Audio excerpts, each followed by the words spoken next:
Binabati ko po kayong lahat ng isang maligaya at makabuluhang pagdiriwang ng Kapaskuhan. Ngayong Pasko, hiling ko nang masumpungan natin ang tunay na kahulugan ng kapanganakan ni Kristo. Habang ating ginuginita ang payapa at banal na gabi ng kanyang pagsilang, naway maging daan ito upang higit tayo manalig sa puong may kapal. Dalangin ko rin po na ang pangako ng isang maginhawa at magandang kinabukasan ay makapagbigay ng pag-asa sa bawat Pilipino. Manalig po tayo sa ating pagtutulungan.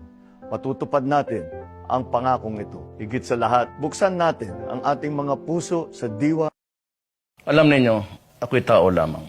Kaya binabati ko pa rin, Merry Christmas. Kayo mga durugista, magdanakaw, mga korap, mga kriminal, at yung nagpapahirap sa Pilipino.